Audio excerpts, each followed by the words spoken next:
first year they arrived, Pat and Chris bought 2 milking cows.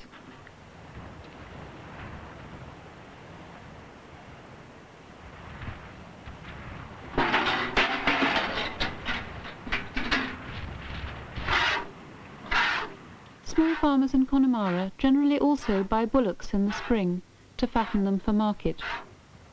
They hope to sell them in the autumn, usually to large farmers from the Irish Midlands, because smallholders find it expensive in housing and feed to keep them over the winter.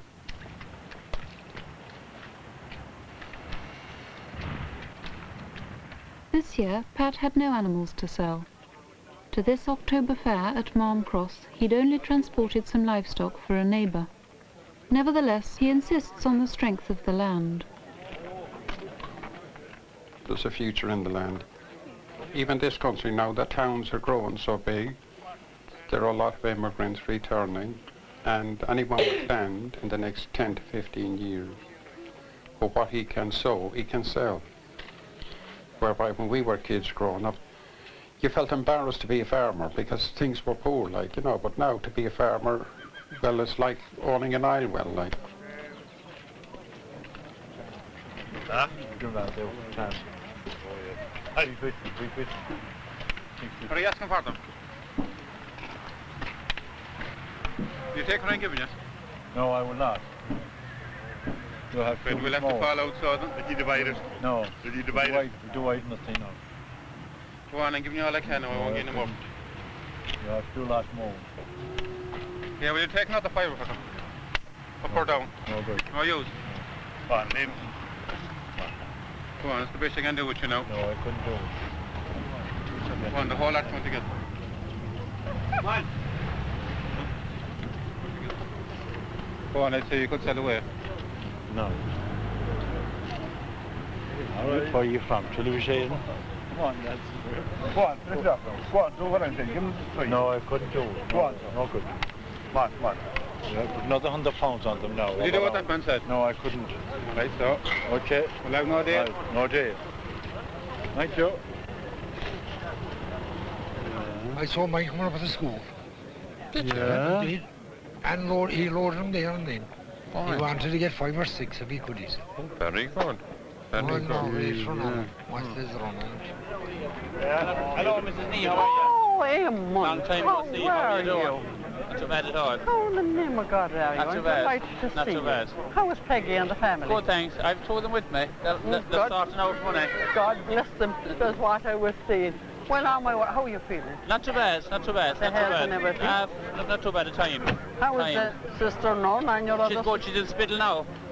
Is she in hospital? She is. I tell you, I'm going to see a ram with Dick Okay, from Dan. all right, I'll see you again. good man. I'll see you again. Bye-bye. Bye-bye, Eamon.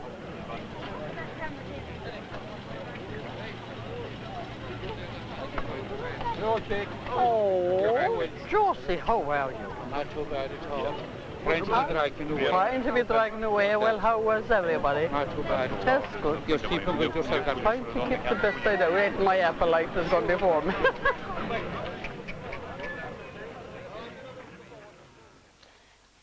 What were the happiest days of your life? Well, at home with my parents and going to school and on the land working to see their enjoyment, going out on a lovely spring morning to hear the birds singing and our sails singing with them. We were in good form.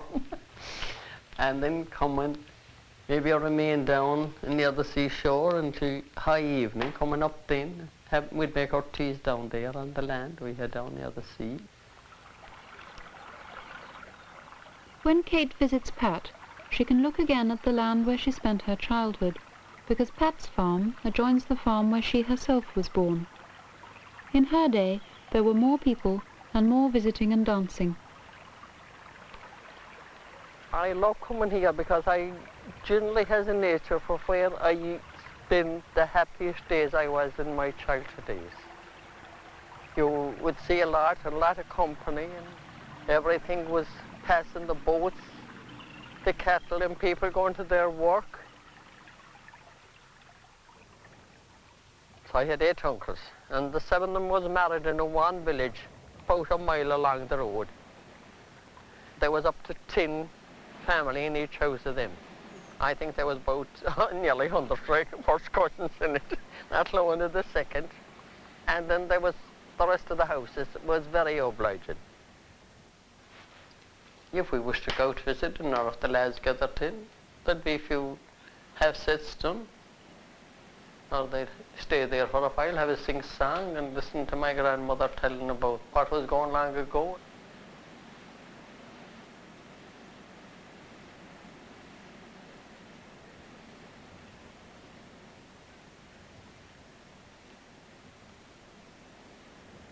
This was once the boundary of my father's land, Heathrow O'Malley.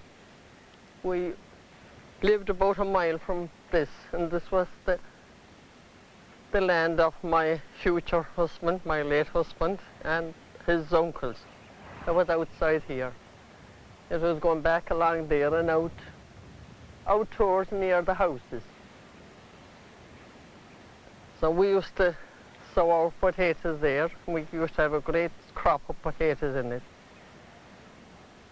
And I see that it's very, very knocked down now and destroyed with cattle, I suppose, plowing through it.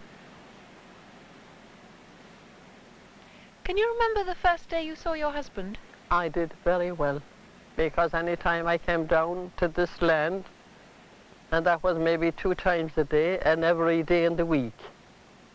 Whether I was going to school or not, I'd have to come down in the morning to see, to let out the cattle if there was anyone in them that was housed in, to let them out grazing and leave them there.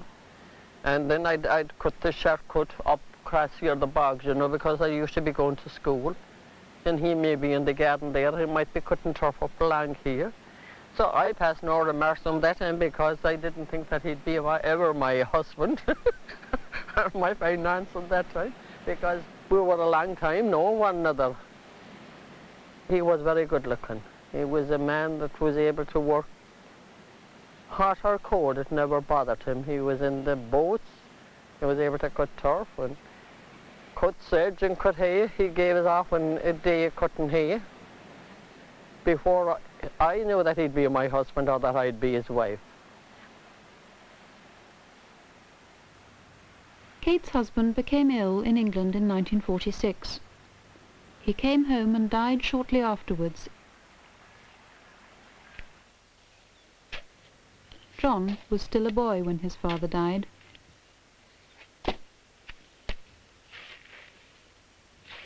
I think it was my relationship with my father on the bog when we worked together that gives me some great pleasure, because it was the only job that I worked with him as a kid when we were home together. Togetherness with my father. I had a great love for my father. And I knew very little of him because most of the time he was off working, away from home.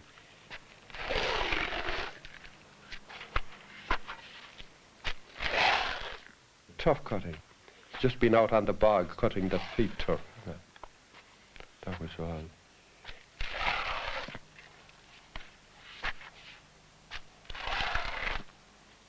I'm a welder, sheet metal operator, I'm a coil welder, I'm a riveter. I have worked in all facets of general factory work, skilled in all. Did you like the factory? Actually, yeah, I even enjoyed my job. I did, because I knew I did a good job at it, yeah. But looking back on it now, I am not quite so sure. I am glad that I got out of it. Why? Well, for worst thing, I'm afraid I wouldn't be alive, because I was inhaling a whole lot of bloody dust and black metal into my lungs, and I wasn't even using a mask.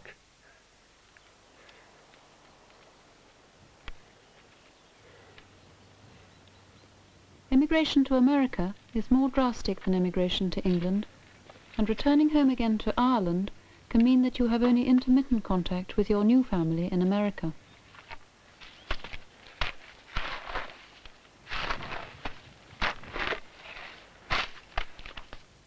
Do you think your children think of themselves as American? Oh, absolutely. No, they are Americans. There is a difference. The kids, like my brothers living in London, they would classify themselves as Irishmen still, no matter how long they'd live in London or in England, Britain. But the Americans, but that is the difference, you see. You can live your whole life in London and return here and you're accepted as Irishman. You just only go 3 months to America and you return and you're a bloody Yank. That's only the difference, you know. Do you hope they'll think of themselves as a little bit Irish? Oh, always. I hope that they'd never forget all the old Irish side or their father that gave them life. You know, you get along pretty good with it. I love them, actually. Oh, I miss them, but I have to control my mind to forget about certain things. Yeah. Like what? Like missing them if I were thinking of them too much, or it would hurt too much. Isn't Connemara a lonely place to live? Oh, do you know, they have silent friends here. It's all one friendship, one family. You are wrong. You haven't got it right. The only thing is you don't make a move here until people know. And if you're in trouble, then they all come together. But they don't infringe on your privacy, and they're very hesitant to even to move in on anything. Yeah. Oh no, it's totally a different system. That's another thing you don't know about, you see. It's that framework of togetherness that's in it, actually. Yeah. But it's underneath, you cannot see it. Yeah. Every Thursday, John walks the 2 miles to the end of Kate's Lane to take the bus to town to collect his unemployment benefits. He waits there till the late bus home.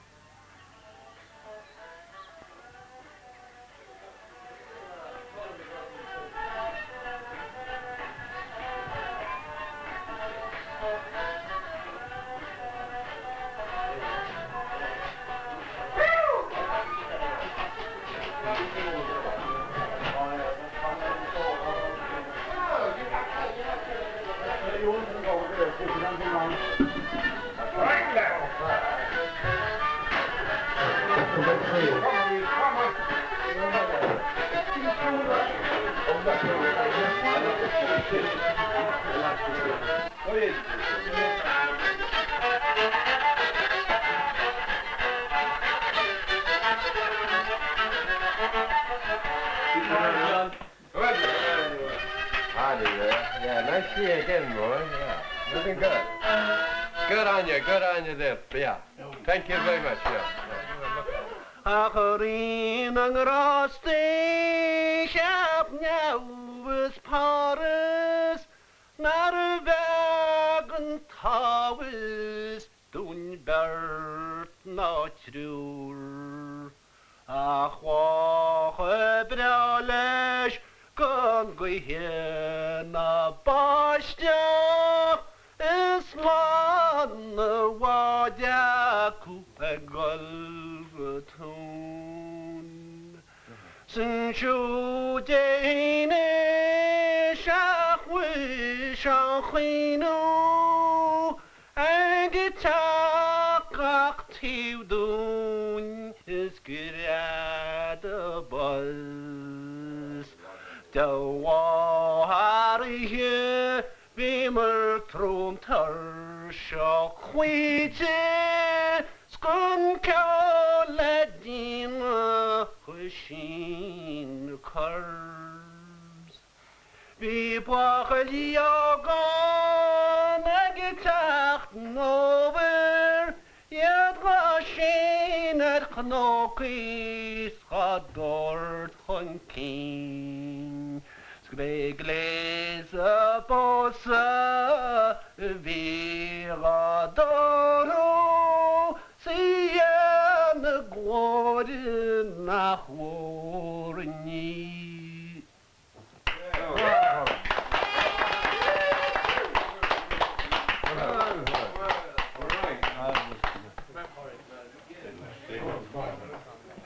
I'll be the rest of me, this thing. More, Jack. What's the... Hey, don't let us down. Wait a minute. Let's have to go. Hold on. Up the bank over. No.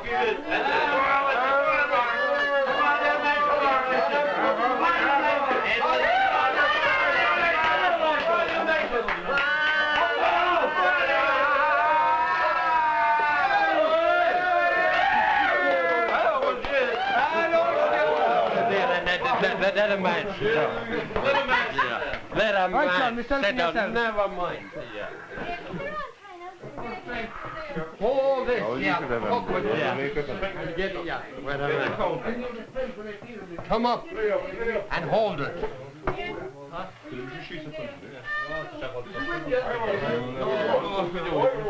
No. Okay. 1, 2, 3. Go. Turn straight to Connemara.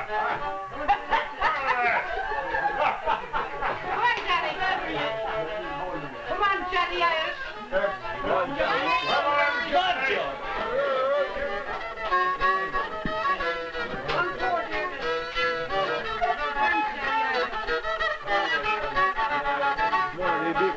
They couldn't cook tomorrow.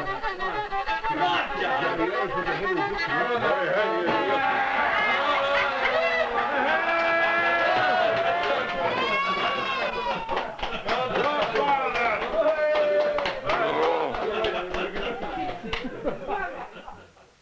If you come back after being away 20 years, do you get to be part of it easily?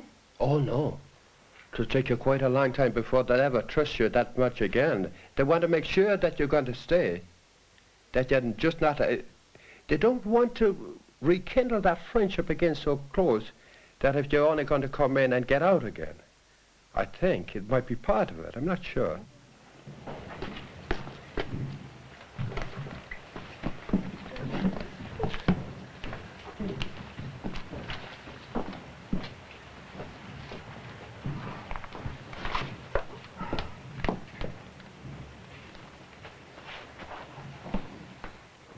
This is my body, which will be given up for you.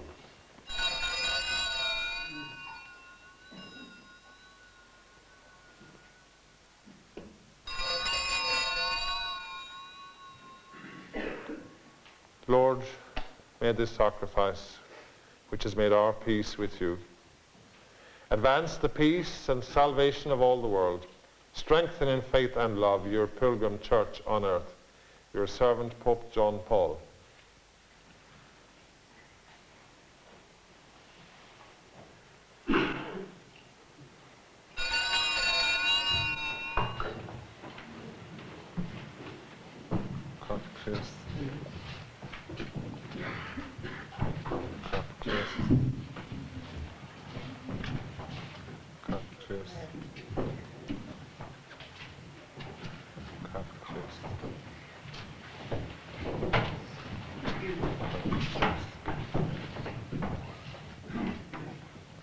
I used to love to be with my grandmother. She taught me a lot of prayers and taught me a lot of singing in Irish and in English. I keep thinking about her. And she used to sing to us, and now when we fell asleep in her lap.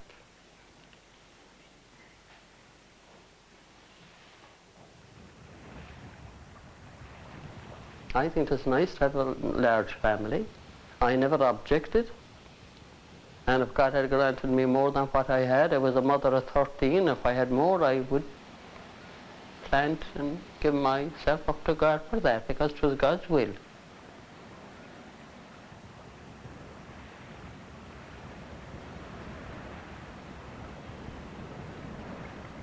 So we see the world now how it is turning every way.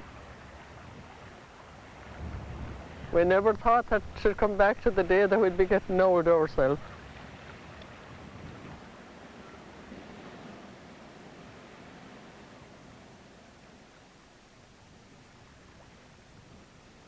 I never felt the years passing by. I had very happy times. Well, with all the sorrows I had in it, that was good many. But still, I laugh now. I think that is one thing that's keeping me young, is happiness and the joy and happiness that we'll have in heaven, singing with the angels, and the homes is open always there. Even at Mass now, aren't they singing?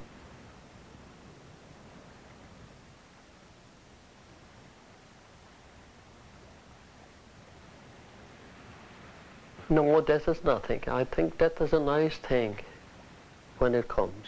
Because if we listen to all Bibles, all religious people in any part of the world today, when you rise again and come back to this life as you were before, I think it's a grand thing to look forward to.